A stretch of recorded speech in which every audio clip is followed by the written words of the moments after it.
All right, now time to get into this Nick video. All right. Let's see what Nick's talking about today, boys. Show. Let's see what this wing half is talking today. With that, we are going to dive in. And like I said, the way I want to start the show is talking a little bit about the conversation surrounding Epstein online, because I find it to be deeply problematic. And I know that I've been the subject of a lot of controversy because of this conversation for comments that I've made. I said that Epstein was not a true pedophile in the sense that, strictly speaking, according to definitions, dictionary definitions, the girls that he preyed upon and groomed were aged 14 to 17. At least that's underage. He also trafficked other girls that were above the age of 18, up to 25, early mid-20s. And people took issue with that. I'm not defending that. I'm not saying that's okay or legal. Of course, We got it's right still into a it. crime, and of course, it's still depraved and deeply immoral. He's trafficking vulnerable women for prostitution, effectively. And I think there's nothing good about that. Strictly speaking, though, we have to define our terms and we have to create the correct categories. And I've said the reason for this is because you need to understand what Jeffrey Epstein was doing. What was his function? What was his role? And that's the question that we're going to answer tonight. Now, the reason we have to talk about his specific activities and draw those distinctions and define the age groups and the type of activity that was occurring, it's because that actually tells us what he was.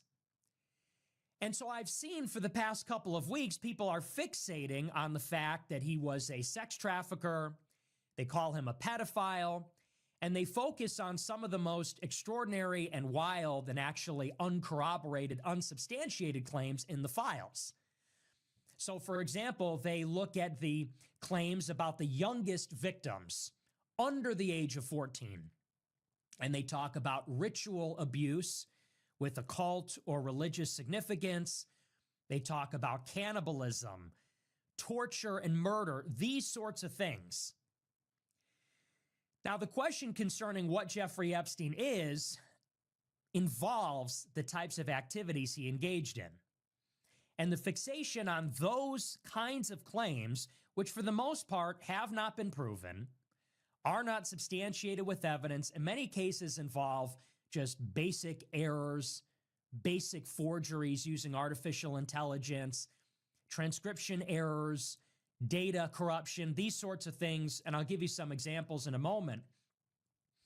The fixation on those sorts of claims tend to support a theory of Epstein which says that he is some kind of occult-like satanic religious figure, that the island and the activities he was involved in suggest that he is involved in some kind of occult cabal that secretly controls the world and has maybe no relation actually to any organized religion, has no relation to Judaism, might not even have a deep relationship to the Israeli state or the Russian state or the CIA, but is in fact higher than those states.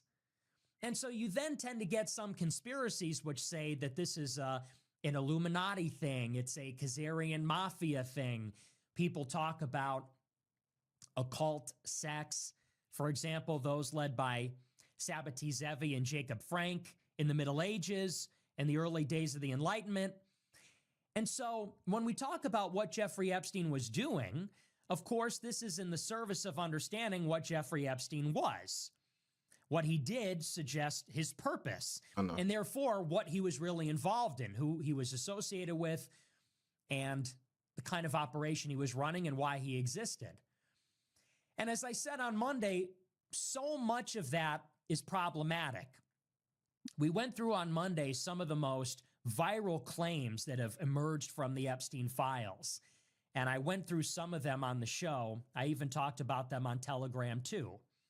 For example, there was an email that said that Epstein... Yeah, there was a lot of stuff in the files that haven't been corroborated yet, or like wasn't like didn't have any leads, or was just a claim. Like there was a lot of stuff with that. Made a bank transfer to an entity called Baal. And this is something that the conspiracy theorists took and ran with. And they said that this was evidence, this was established fact, and supported the claim that Epstein was some kind of occult Satanist. They went through these 3 million documents. They did a command find or an AI search. They found the name of an ancient deity mentioned in the Bible.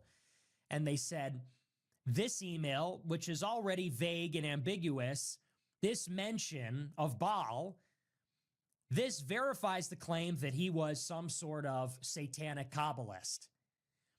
Well, we found out that this was most likely a transcription error. And whether the original document was scanned or maybe the entry was mistyped, upon further inspection, it was very clear that it didn't say Baal at all. It actually said bank name. It was part of a receipt for a wire transfer, and under that was all the other information you would expect on a wire transfer. Routing number, bank account number, all of the different things that you would see on that sort of receipt. And it would actually make a lot more sense that the entry said bank name rather than Baal. That's one of those that got millions and millions of views, hundreds of thousands of likes, retweets, engagements. And surely you have many people in the country that now perceive that as an established fact. That is in their mind, that's in the consciousness that that is something that actually happened. He's a satanic pedophile. There are other instances in the files. For example, a well-known... But that's why I was saying the other day, like, he was, the whole point of him was to get the bad people, get the rich people in a bad position and blackmail them. Like that was his whole job. I don't think he liked I don't think he was like just obsessed with underage girls. I think his job was to blackmail the fucking elites. Indian sent an email to Epstein talking about doing hot yoga in New York City. And the email was very vague, very short. He said 30 between 6 and 7 at 9 a.m. This was one of the emails. That was the line. I saw people posting this uncritically, again, with tons of engagement, and they said, well, surely that means there are 30 6 to 7-year-old children who are showing up for hot yoga at 9 a.m. in New York City. Like that even makes sense. But of course, people saw the numbers. That is something that confirmed their pre-existing bias, their pre-existing theory about Epstein. And so people didn't even think about it. Think about how ridiculous that would be, that there's a class of 37-year-olds doing hot yoga in the morning. How would that even be possible? How does that even make any sense? I don't think there's a lot of 7-year-olds doing hot yoga in the morning on a weekday. Well, it turns out if you actually need evidence beyond just common sense, that if you go on Google Maps, the name of that hot yoga studio, which has since been closed down, well, it happens to be located on 30th Street between 6th and 7th Street in Lower Manhattan. So it's not 36 to 7-year-old girls. That was actually just the location. And there were many, many examples of this in the files. There was another one. And these have actually come out since my show on Monday. Yeah, I went over about a half dozen of these on my show on Monday. These are new ones that I've seen crop up over the course of the last week. There was another one. Email from Epstein. He said, we have a yummy 19-year-old who is coming to visit. 19-year-old Brazilian girl. Well, unfortunately, many of the emails, when they were uploaded, the data was corrupted. And you'll find throughout the emails that many of the characters, many of the individual letters or numbers are replaced by an equal sign or some other form of punctuation, which in context doesn't make sense. So it turns out that in the emails, that 1 in 19 actually is shown as equals 9. So a lot of people are posting an email that says yummy equals 9 years old. And so I think they I saw that. think that Epstein was trafficking a yummy 9-year-old from Brazil. Well, if you actually inspect the files, you'll find the original document says 19. The one was corrupted, replaced with another character. People just overlooked that. They chose to ignore that there was something in there which maybe didn't really make a lot of sense. That there's an additional character there, but for them it was invisible. And so you see this kind of stuff throughout the Epstein files. And as I said on Monday, why am I doing this? This is the question I hear. This is what I see all over X, because I and other people like Michael Tracy and Richard Hanania and others have been trying to separate out the fact from fiction. We're looking at the 3 million files and what is being reported about them on social media and the viral claims, the most extraordinary claims, and we are actually trying to discern whether the information is true. Right. Is there actually a video of a girl tied to the grass being tortured with a magnifying glass? Is there actually a yummy 9-year-old? Are there actually 36 to 7-year-olds doing hot yoga? We are trying to discern whether the claims are real, whether the information is substantiated, whether there's evidence. And I see people online say, well, why? Why are you defending Epstein? Why are you scrutinizing what is being posted on Twitter? Is it because for one reason or another, you're supporting him, defending him, want to exonerate him or absolve him of guilt? No, we're trying to figure out the truth. And the answer is no. It's not about defending Epstein. It's not about absolving him of guilt. It's about achieving an understanding of who this person really was, what he was really doing, what he was really all about. To do that, we actually have to have some basis in reality. We actually do need real evidence. We actually do need to see things that are real and not fake, not AI forgeries or, like I said, typos, scanning errors, data corruption. We actually need the real information. And as I said on Monday, the reason this is so important is because when we're looking at the facts, we're also engaging in narrative creation. So if you are looking at all of the fake stuff over the past week, you've seen that all of this has been assembled together into a narrative, a conspiracy theory. All of that contributes to a picture of who these people think Epstein was. And so the kinds of things that I see on TikTok and on Instagram and on Twitter, it is a summary of the facts. And it says something like Epstein is a pedophile, Satanist, controlling our government. This is the refrain that I see on all the viral posts. Our government is controlled by satanic pedophiles. Our government is controlled by occult pedophiles. Our government's controlled by satanic child molesters. And you can see how this information, you can see how the most extraordinary claims, like, for example, FBI tips that George W. Bush cut a girl open and ate her intestines and the fecal matter contained in her intestines. You can see how those types of things, which are not corroborated, which don't even make sense, other things which have been debunked, are being pooled together, and without being fact-checked, without being scrutinized, they're assembled together and creating a narrative, which then goes out into the zeitgeist. And now you have basically this consensus opinion forming in society that what Epstein is, when we think Epstein, what he is a satanic pedophile running the government. Our government's run by satanic pedophiles. And this is what I call the Epstein myth. This is the hoax. And it is a hoax. As we laid out on my show on Monday, which is called the Epstein hoax, so much of the data points in that myth are just not true. They're either not substantiated, not corroborated, or to the extent that there are bits and pieces that have been put together, upon closer investigation, they turn out not to be real at all. Why is this problematic? Because when we look at the evidence and we actually scrutinize what is occurring here, we find there's a very different picture of Epstein. We find the real Jeffrey Epstein. And the real Jeffrey Epstein is quite different than the myth of Jeffrey Epstein. And the real Jeffrey Epstein, I don't think, is a satanic pedophile that runs the government.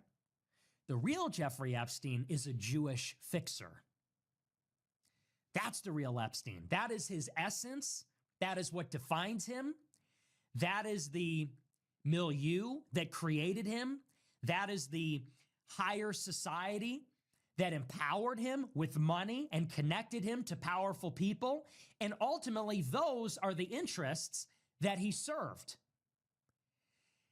And once you create this dichotomy, once you create this dialectic between the Epstein myth and the Epstein reality, you start to see that maybe the former is actually a kind of a limited hangout, which is to say that there are selected facts or stories or data points that are introduced to the public, the most salacious, the most sensational, the most outrageous, and they are literally curated for public consumption as a form of a giant diversion, as a form of a giant red herring. Yeah. If the public is so fixated on... And I was just about to say, if all we thinking about is, oh, we got to get these guys for being pedophiles and having a sex, he just gonna get some more niggas to do that shit. He just gonna blackmail some different niggas with some different money. That's it. So we need to figure out what the fuck he got going on so we can get that nigga and figure out if who the next nigga gonna be. Things which are debunked, not real, but also things that are maybe extremely sensational. They get caught up in a completely different narrative, a completely different vision and version of who Epstein was. And then they never actually get down into the real facts, the real information, and ultimately, which elucidates the real Epstein. And so in a way, it's sort of like a layered psyop. You have this figure who is in the center, regardless of what you think about what he did and what he is, it is inarguable that he is at the center of higher society. He is a connector and a nexus for business, intelligence, government, for different countries. He's at the center of elite society. This person is exposed completely to the world, and all the people and how they operate and their dealings are exposed with him. Their emails, their investments, the places they went, the people that they knew, it has all come to light because he went down, the DOJ collected all of his information, and now it is in full public view, and there is attention on it, lots of attention. Now, how might you obfuscate the truth if it's in plain sight? How would you obfuscate if you are these powerful people and you want to protect this racket and you want to conceal something which has been so exposed and for which there's so much attention on it? How would you conceal it? Well, you would probably obfuscate it. If you can't exactly hide it, if you can't get people to stop talking about it, maybe you give them something else to talk about. Maybe you give them something more interesting to talk about, something more sensational, more extreme. You give them something. Guys, this is why we listen to everybody's perspective. You got to understand what Nick is saying right now. You guys got to understand this shit. We have to get to the directive of why he was doing what he was doing. Okay? Or it gives them an out to say, well, we can go get the guys who did it, but well, how do we stop it from happening again? How do we catch it from happening again? Something that is actually not real. You don't have to get them to forget about Epstein. You just need them to not really understand what Epstein was doing. This is why it is so important to separate the facts from the fiction. So like I said, Monday we went through who Jeffrey Epstein is not, and we looked at fake images created by AI. Like I said, we went through some of these emails, many of them certainly eyebrow-raising and concerning, but ambiguous. Some of them completely fake, again, containing errors, Some of them are forgeries. Some of them are just misunderstood. People didn't do the due diligence.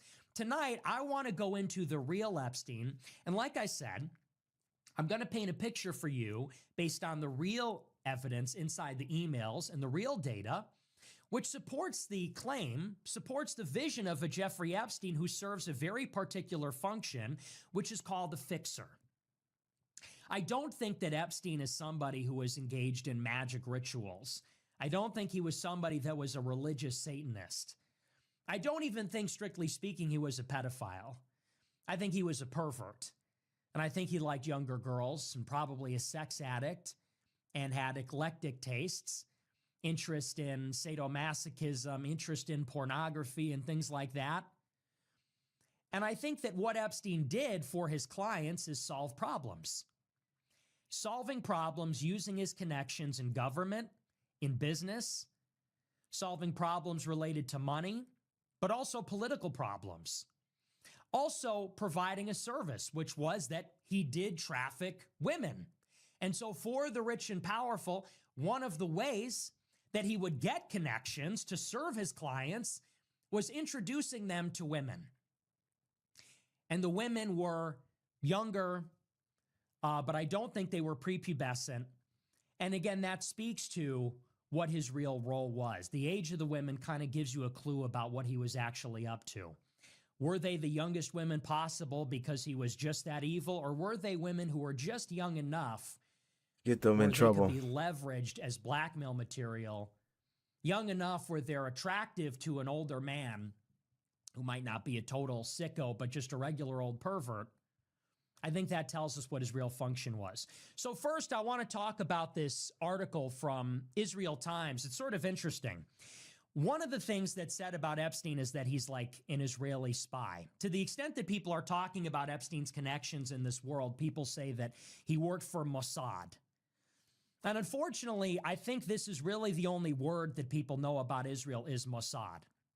But as a matter of fact, Israel, like any country, has different factions. They have different intelligence agencies. They have different political parties. They have a right and a left. They have Israeli military intelligence. They have Shin Bet. They have Mossad. What I hear all day long about Epstein is he's Mossad, he works for Mossad. And it's interesting that since these files have been released by the DOJ last week, the Prime Minister of Israel actually came out and addressed the allegations head on. And Netanyahu said on Twitter yesterday that Epstein did not work for the state of Israel. But it's interesting what he said in particular in denying. I'm glad he had to come out and say that. The claim. So there's all these allegations that Epstein is a Jewish spy, works for Mossad, works for Israel. The Prime Minister of Israel weighs in and says that's not true. Epstein never worked for Israel. He said the reason why is because Epstein's connections were to Netanyahu's political rival, Ehud Barak.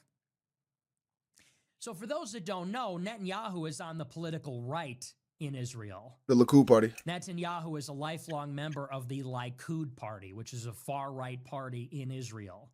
And they went the eradication of Palestinians the entire time for the last 50 years, with some exceptions. Netanyahu's mentor is an assassin. And so Netanyahu, he might have passed away already, though. Throw off these allegations that Epstein was in like any his way first mentor with him was an Israel assassin in general. He says, well, that's impossible because Epstein worked with my political opposition, Ehud Barak, who comes from the left. And Netanyahu says Ehud Barak, being of the left, is fundamentally opposed to Israel's national interest. This is what Netanyahu had to say. This is from the Times of Israel. It says, quote, Prime Minister Benjamin Netanyahu said Friday that the, quote, unusual close relationship between former Prime Minister Ehud Barak and Jeffrey Epstein proves the latter was not an Israeli agent. Netanyahu wrote, quote, Jeffrey Epstein's unusual close relationship with Ehud Barak does not suggest Epstein worked for Israel. Actually, it proves the opposite. He writes, stuck on his election loss from over 2 decades ago, Barak has for years obsessively attempted to undermine Israeli democracy by working with the anti-Zionist radical left in failed attempts to overthrow the elected Israeli government. Barak's personal fixation led him to engage in activities publicly and behind the scenes to undermine the government of Israel, including fueling mass protest movements, fomenting unrest, and feeding false media narratives.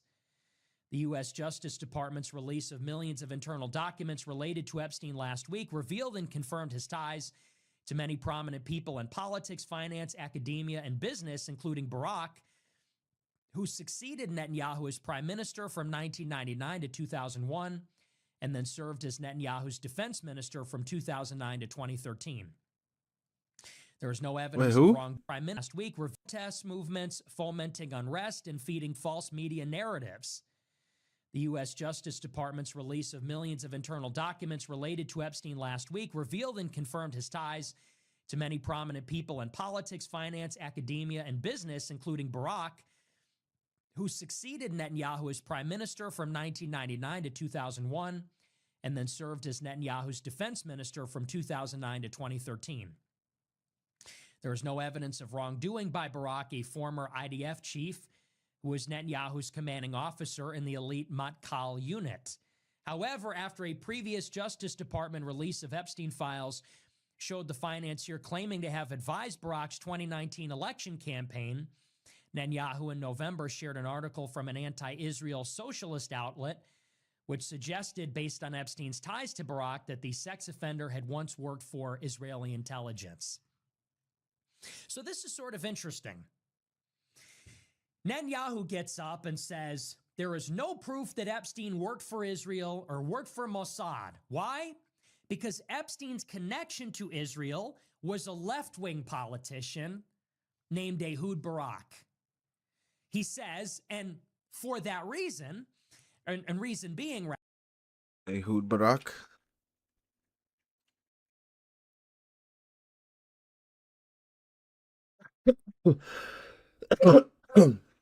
And he's 83.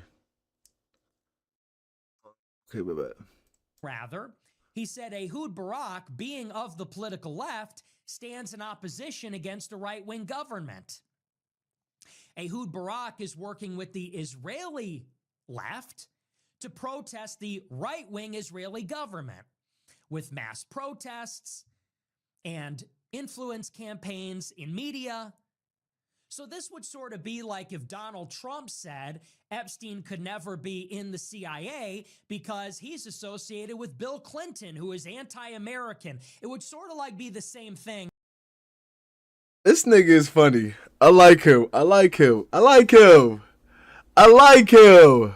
As saying that Epstein could never be a CIA agent. He could cool. never be an American asset, because his only connection to the government was former Democrat President Bill Clinton. And how does that make sense? Well, even though Bill Clinton was the former president, he's an anti-American, radical left-wing guy. He wants America to be destroyed. It doesn't really make any sense. At all. Ehud Barak was a former prime minister of Israel and served in Netanyahu's government as the defense minister. Epstein's connection to the Israeli government is Ehud Barak. We'll go through some of their connections in a moment. He worked for Netanyahu, was the head of the country, and maybe more importantly than all of that, Ehud Barak was the former head of Israeli military intelligence. Ehud Barak served in the IDF, the Israeli Defense Forces, and rose through the ranks inside the Israeli intelligence community and eventually became its head at the end of the last century in the 80s and 90s. What's notable about this is that ever since Ehud Barak left politics in the early 2000s, which he did for about a decade, he then became a salesperson for Israeli intelligence companies. He worked with Unit 8200, which is Israeli intelligence, one of their elite units, to infiltrate Silicon Valley. Just to let you know, Unit 8200 are the ones who watch over TikTok. So if you ever get banned on TikTok or if you get caught on TikTok, they're the ones who are the safety in the community thing or whatever on TikTok. They're the ones who are banning you. Silicon Valley. And Unit 8200 Israeli intelligence operatives were sent out in the first 2 decades of the 21st century into the United States, specifically into California. And they were told to create internet startups, tech startups, so that they could slowly infiltrate the defense technology sector. This effort was spearheaded by Ehud Barak in close proximity to and in association with the Israeli intelligence establishment. This is a story from the Jacobin magazine, a left-wing magazine, about Epstein's ties to Barak. This is what it says. This is based on the files that came out last week. And this is what I was telling niggas the other day. Nick watches shit all the time. He reads shit all the time. He looks at videos all the time. He just doesn't put it on the screen. He just fucking reads it and you niggas listen. It says, quote, Jacobin looked at more than 1,000 documents from the latest trove and identified more than 60 instances between September 2010 and March 2019 in which Barak and Epstein arranged to meet face-to-face, usually in New York, but other times in Florida, Boston, Paris, or even Epstein's infamous private island, Little St. James. At least Jesus 7 of those Christ. meetings took place while Barak was still serving as Minister of Defense for Israel. That count does not include the dozens more times where the two arranged or tried to arrange to talk over the phone or via video call, nor their frequent email exchanges to each other. It also does not necessarily include the more than 24 times in that period that Barak stayed at one of Epstein's properties, typically the Upper East Side apartment building on 301 East 66th Street, which he owned, and which his staff referred to internally as simply 301. The disclosures add to the recent stream of explosive revelations about Epstein's relationship to Barak and in turn to the Israeli state. Epstein, long rumored to have ties to Israeli intelligence, has, in a series of stories by Dropsite News, been revealed to have worked with Barak to broker security agreements and arms sales on behalf of Israel. Last year, Jacobin revealed that Epstein had privately claimed to have been behind Barak's 2019 political comeback in Israel, revelations that, after being tweeted by current Prime Minister Benjamin Netanyahu, caused a firestorm in the country. Okay? So, one of the lesser reported aspects of Epstein's life, people say, well, he is Mossad. People say he is with Israel. And in a certain sense, this is a little bit vague. This is a little bit too broad and general. And I feel like this is not being highlighted at all. What I see all day, all week on TikTok, on Instagram is satanic. He's a satanic pedophile. He's an occultist. He's a cannibal. He's part of this sort of mysterious, esoteric thing. When you drill down into it, there's nothing esoteric or mysterious at all. He was an operative working not even necessarily with Mossad in particular, but actually with Israel's military. He's working with the IDF. IDF. Yeah, I was at IDF. This is according to a left-wing paper, which is probably sympathetic to Israel's Labor Party. It says there are no fewer than 60 instances when they met face-to-face in a 10-year Shout out to Shell period. with the follows. I see you. And the former prime minister of Israel, and then even at times when that former prime minister, Ehud Barak, was serving as the defense minister. And like I said, this guy in particular, earlier in his career, was the head of Israeli military intelligence. They together are working alongside each other on arms contracts, surveillance contracts, intelligence contracts to foreign governments all over the world and to Silicon Valley. They're working together on deals with Palantir, deals with Carbine. They're working together on deals in West Africa, all over the world. And so there's not actually a lot of ambiguity about any of this. No spelling errors, typos, anything like that. This is actually the bulk of the emails. This is the substance of what's actually there. Epstein is working hand in glove with the Israeli state and in particular with the Israeli military. And that's literally what I was saying when he first said it the first time. Niggas was like, oh my God, did you hear what he said? He said he wasn't even... If we're going by definitions, he's right. But when it comes to the big picture, we need to see why Epstein, who was Epstein really working for. I don't think Epstein was waking up every day, oh my God, I can't wait to see some 6-year-olds or some 7-year-olds. I think that, or, yeah, facts. I don't think he was waking up saying that. I think he was waking up saying, I can't wait to be able to blackmail this nigga so that with these young girls, so that when we need missiles to bomb Gaza Strip, we have them. But here's a bigger question. So this is raised in the Times of Israel. Netanyahu tweets about it. He's trying to defend His missiles cost money. It don't really matter who you're buying them from. the government of Israel from its connections to Jeffrey Epstein. One other thing that I want to point out about this, because this is actually an important little aside. Whenever you talk about the Jewish issue or the Israel issue, one of the big questions that you hear all the time is, what are we talking about really? When we talk about the Jews, Israel, Zionists, people like to say, is it all Jews? Or is it just the Zionists?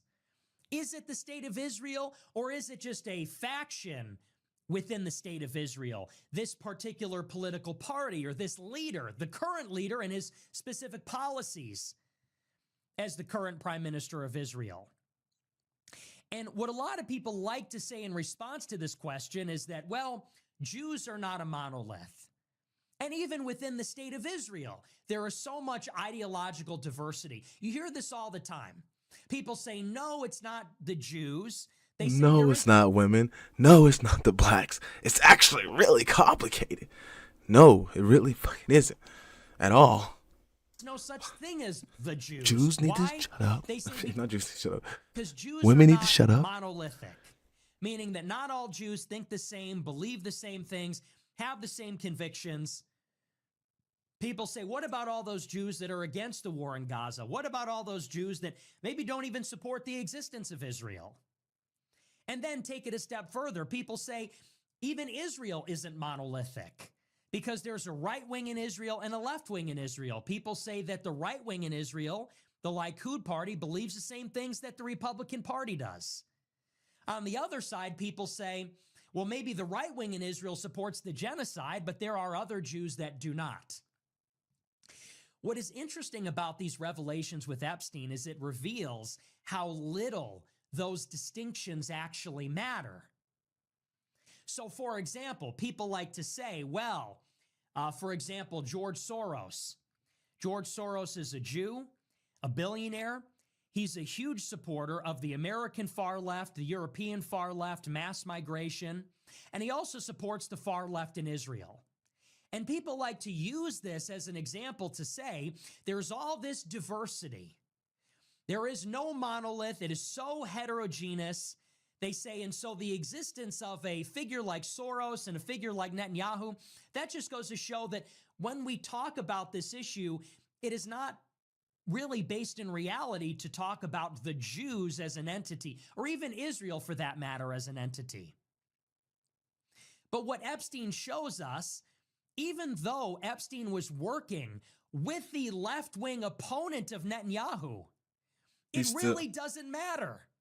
Epstein is working with Netanyahu's nemesis.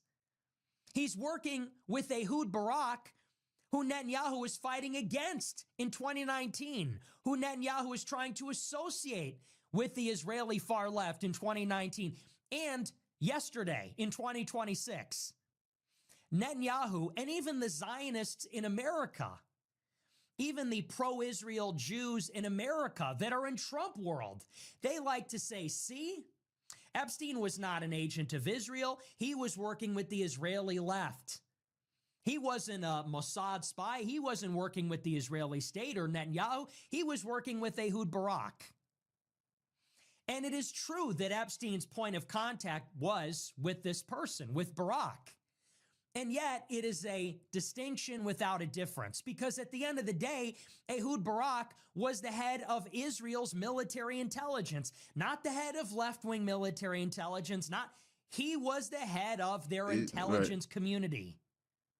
He used those connections in Israel, in the United States, but also in other countries to sell Israeli military tech, to infiltrate other governments, other tech companies with Unit 8200 operatives. And he was Jeffrey working Epstein with was Ehud just one of Barak them. when Ehud Barak was serving Netanyahu as his defense minister in the latter half of the last decade. And Jeff was just one So of the people like to operatives. say, well, it's not a monolith. There's a right and left there too. It's not a monolith. They don't all agree. They don't all think the same things. Well, in this case, it's a distinction with The problem though is like they all have the same Bible, so it's not like they don't all read the same Bible. Some might say, oh well, I don't really listen to this part of the Bible. They still read it though. Okay, all right. without any As a meaningful- Christian, look, as a Christian, we know we're not supposed to have sex out of marriage. We still do it, but we know in the back of our head we're not supposed to do that. Just like the Jewish people know about their Bible, what they're not supposed to do in the back of their head. difference. He was They might working not with the act Israeli on it, state, but they in know that shit. particular, It's in the back of their head. Their military intelligence in their campaign to infiltrate the world surveillance states, intelligence agencies, tech industries, and militaries. And that's just the tip of the iceberg, because I want to go even a little bit further on that question in particular. Nah, we might. Oh, my ear. Nah, I definitely appreciate Nick coming out and talking about this subject and actually getting down to the real source and root of what is going on, and not just regurgitating what he sees about everybody and what he sees about Jeff or Mr. Epstein head ass. But anyways, I like how he, like I said, he understands the bigger picture. Like, yes, can we get these niggas for underage women, underage girls? Yes, we can, but if we get these if we get them for underage girls, how are we gonna connect the dots back to who is the one getting the underage girls for the blackmail? Do you see what I'm saying? For the whole ring for Israel, basically. So, and I understood that when he said it the first time. I'm telling you, everybody's in my comments, oh my God, did you see what Nick said? He's a Fed. Oh my God, he's CIA. Did you see what he said? He said Jeff wasn't even a pad. Like, bro, you can't trust him. He said Jeff wasn't even, that's not what they were doing. He said they weren't even doing that. What was the whole point of it, guys? And yeah, Nick broke that down for us pretty well. I appreciate it. And exactly like he said, they said, oh, he's a part of the left. Just like how he would say, oh, well, Jeff couldn't be in the CIA. He fucked with Bill Clinton. Anyways, appreciate you guys for stopping by. I don't know what happened earlier with the stream where it cut out, but I just went back live, so it chopped up into like two streams. It don't really matter to me though, because they're there. So yeah, appreciate you guys for stopping by. This was a chill Monday today. I hope everybody has a good rest of the week. We'll see you on Wednesday, of course, because we're going live every day, every Monday, Wednesday, Friday at 5:30. If you ever want to come on the show, though, please let me know. I don't have a problem with having conversations. I'm not going to waste my time, though, because my time is precious and I don't have a lot of it. So won't be wasting time. So if I feel like you're being disingenuous, which I'm very, very generous with that, I will end it and just go on about the stream. But yeah, appreciate everybody for stopping by. I will see y'all boys on Wednesday. Peace!